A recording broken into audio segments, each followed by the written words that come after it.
Thank you, Madam Speaker.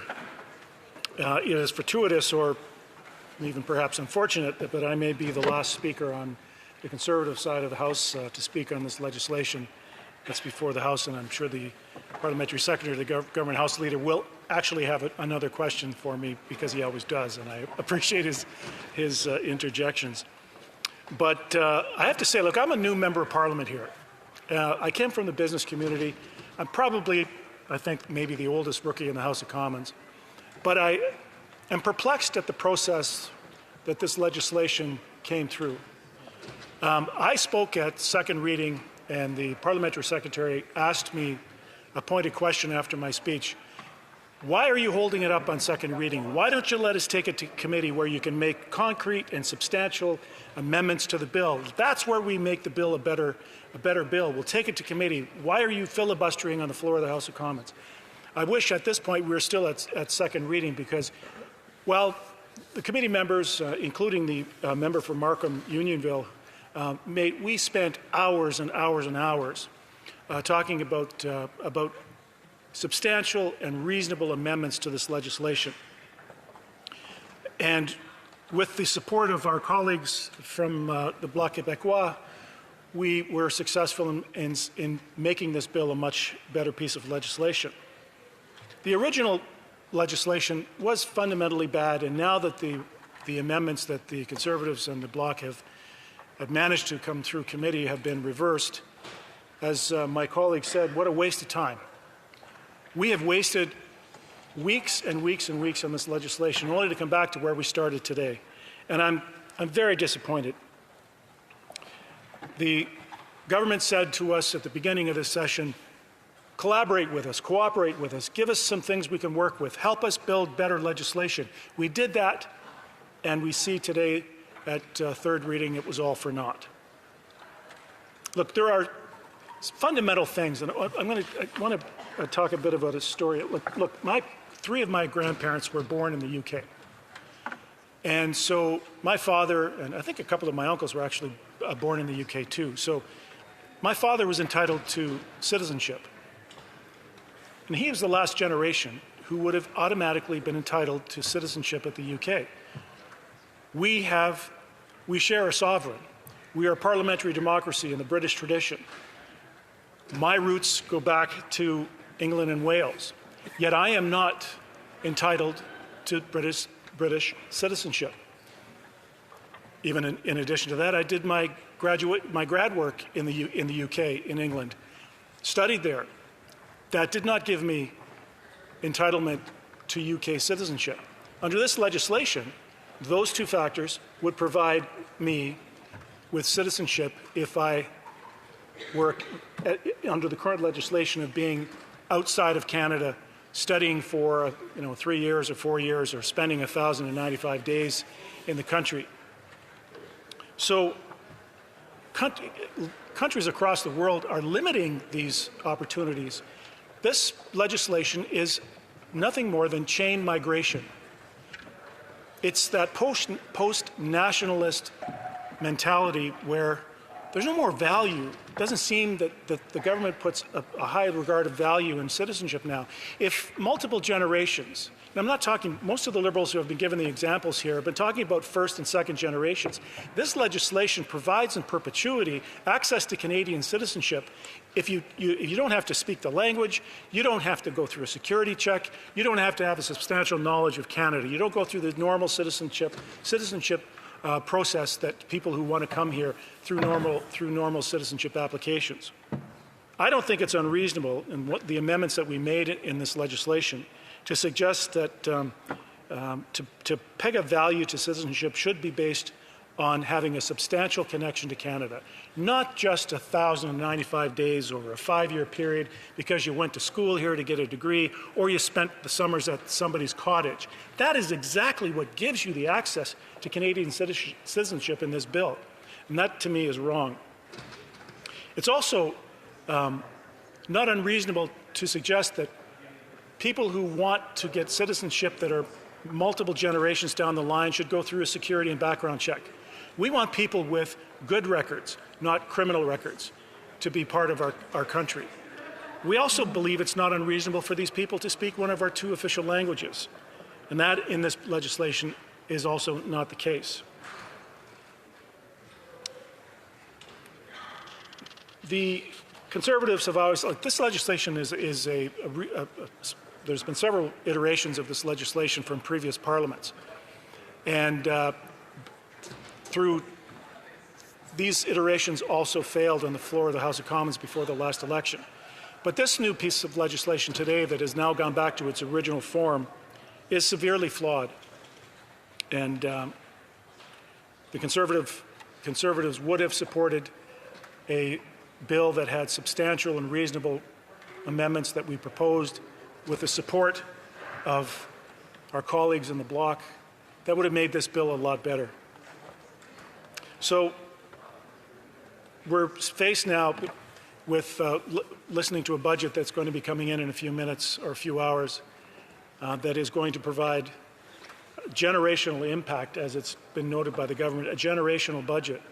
But it's also going to be a generational budget of debt. And with this legislation, C3, the generational impact of access to citizenship undermines the value of that citizenship and straddles those generations with the debt that we are imposing on them today. And that's unfair. Madam Speaker, we on this side of the House believe that the value of Canadian citizenship should mean something more than just having a loose connection to this country. It undermines the fabric and the history of our country. When we see that flag beside the Speaker, we need to understand the roots of that flag, what it means to be a Canadian, what it means to understand the history of our country. Having an education, a knowledge, the language, and the security of that flag as a meaningful representation of citizenship.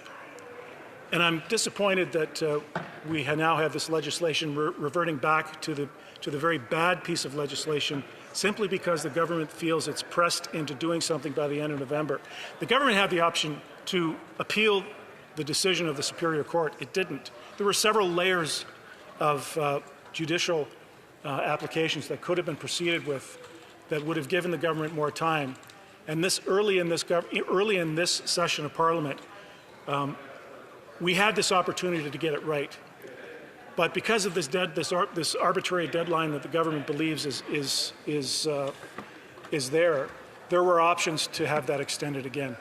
So in conclusion, Madam Speaker, I'm saddened to say, as a new member of Parliament, having gone through this whole process, understanding the new legislative process, and believing that the parliamentary secretary of the government House Leader was being sincere when he said to me, let's go to committee where you can make amendments. You can make solid amendments to benefit this bill and make it better.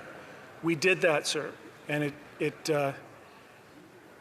we're back to where we are now, Madam Speaker, where that process seems to me to have been a waste of time.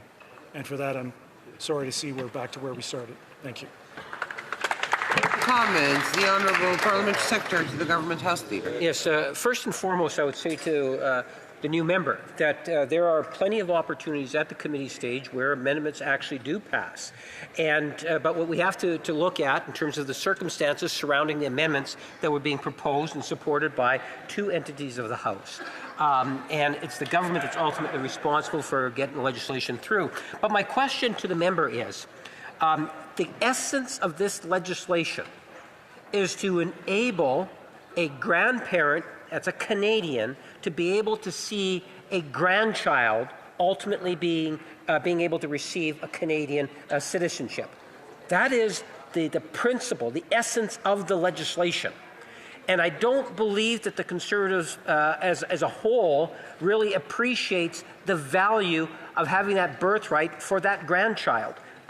And I would ask the member through you, Madam Speaker, if he would not recognize the true value of a grandchild being able to have a birthright. And the Superior Court of Ontario, by the way, happens to agree. The member for Niagara South. Thank you, Madam Speaker. I appreciate the comment from the Parliamentary Secretary because that is exactly the problem with this legislation. We're not talking about the grandchild. We're talking about the grandchild's children and children that may have never had a substantial connection to Canada, who will have access to Canadian citizenship. Yes, they will. They will have access to Canadian citizenship. We need to have a substantial connection test. And it just doesn't mean that some distant relative 3 and 4 generations down the road will automatically be entitled to Canadian citizenship, who don't speak the language, perhaps have criminal records, have not gone through a security check and may have a criminal record. Like, none of that makes sense to me, Madam Speaker, and for that reason, we will vote against this legislation.